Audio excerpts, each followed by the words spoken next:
അപ്പോൾ second question എന്താണെന്ന് നമുക്ക് നോക്കാം. In a television game show the prize money of ₹1 lakh is to be divided equally amongst the winners.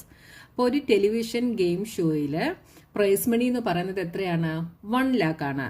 അത് വിന്നേഴ്സിന് equally ആയിട്ടാണ് divide ചെയ്ത് കൊടുക്കുന്നത്. Complete the following table and find whether the prize money given to an individual winner is directly or inversely proportional to the number of winners. അപ്പോൾ നമുക്ക് തന്നിരിക്കുന്ന ഈ table നമ്മൾ complete ചെയ്യണം. പിന്നെ എന്താണ് നമ്മൾ കണ്ടുപിടിക്കേണ്ടത്? ഓരോ ഇൻഡിവിജ്വൽ വിന്നറിനും കിട്ടുന്ന പ്രൈസ് മണിയും നമ്പർ ഓഫ് വിന്നേഴ്സിന് ഡയറക്ട്ലി പ്രൊപ്പോർഷണൽ ആണോ ഇൻവേഴ്സ്ലി പ്രൊപ്പോർഷണൽ ആണോ എന്ന് നമ്മൾ കണ്ടുപിടിക്കണം. അപ്പോൾ ഡയറക്ട്ലി പ്രൊപ്പോർഷണൽ ആണെങ്കിൽ എന്തായിരിക്കും? നമ്പർ ഓഫ് വിന്നേഴ്സ് ഇൻക്രീസ് ആവുന്നതനുസരിച്ച് prize for each winner increase ആയിക്കൊണ്ടിരിക്കും.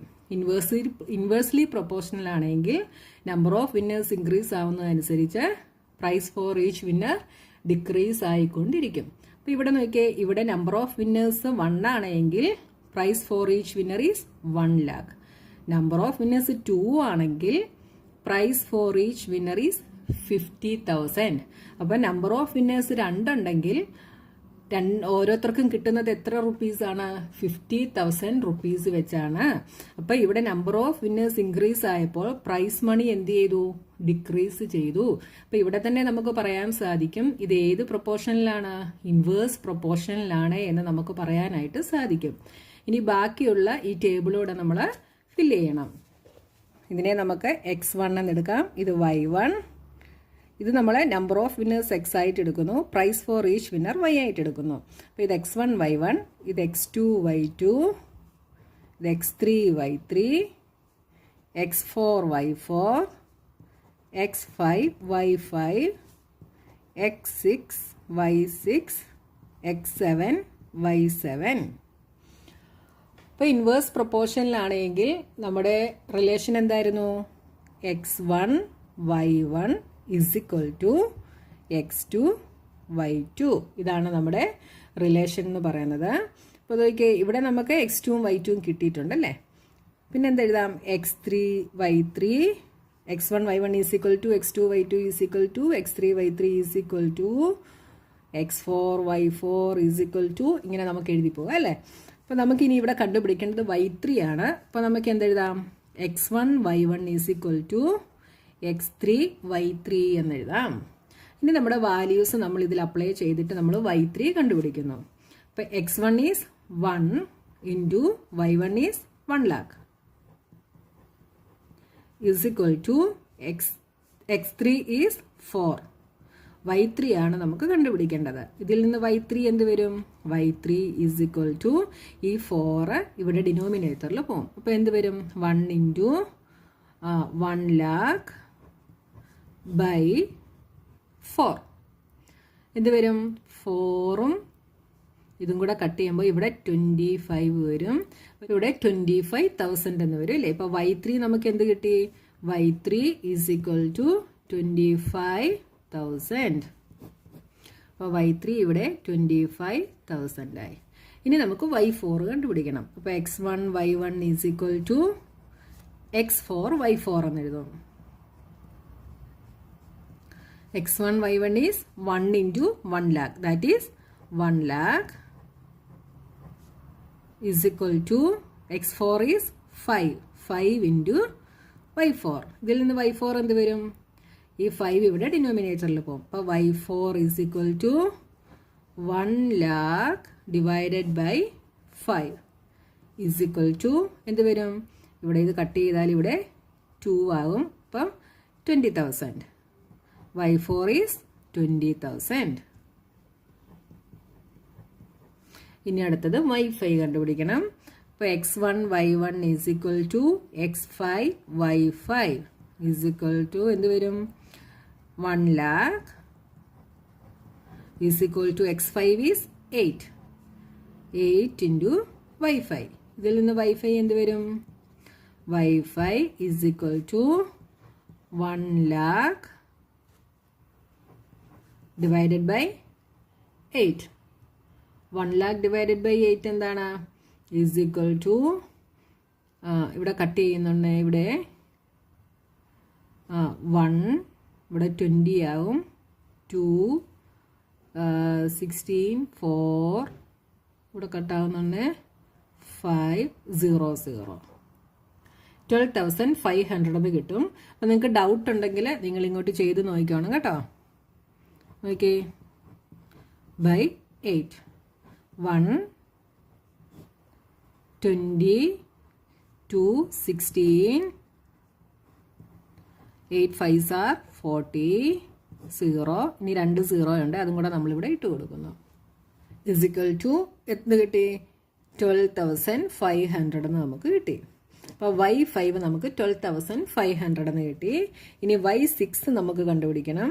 അപ്പോൾ x1 y1 is equal to x6 y6, that is 1 lakh is equal to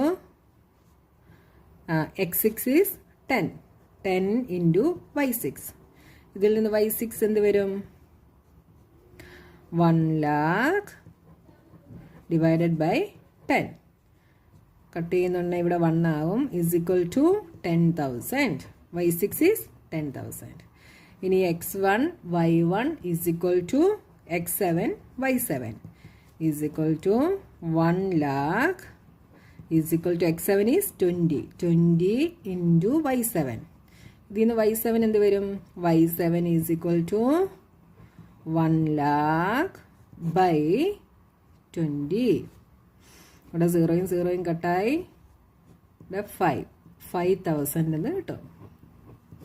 അപ്പോൾ y7 5,000 എന്ന് കിട്ടി.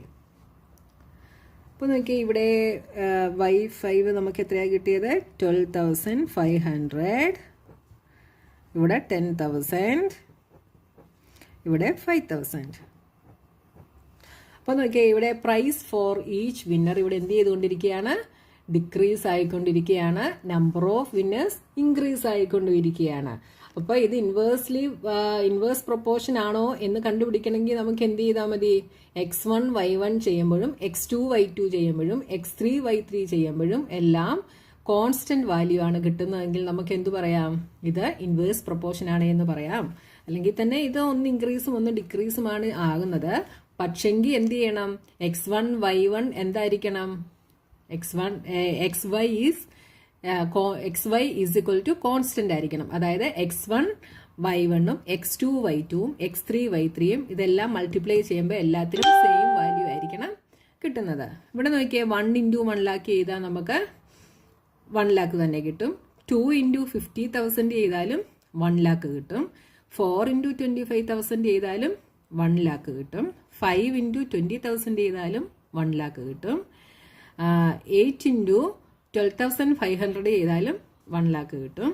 10 ഇൻറ്റു 10,000 ചെയ്താൽ 1 lakh ആണ്. 20 ഇൻറ്റു 5,000 ചെയ്താലും 1 lakh ആണ്. അപ്പം ഇവിടെ എല്ലാം ചെയ്യുമ്പോഴും x1 y1 ചെയ്യുമ്പോഴും x2 y2 ചെയ്യുമ്പോഴും എല്ലാം നമുക്ക് എന്ത് തന്നെ കിട്ടും? 1 lakh തന്നെ കിട്ടും. അതായത് 1 ഇൻറ്റു, നമുക്ക് ഇങ്ങോട്ട് എഴുതാം, 1 into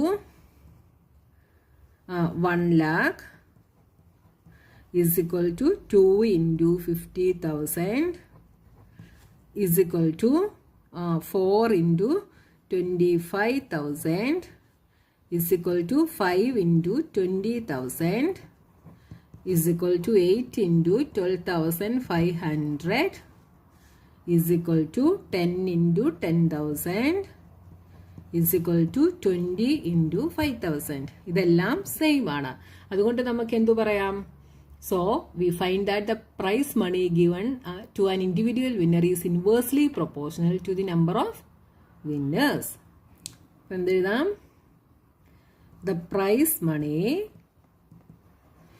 given to an individual winner is inversely proportional to the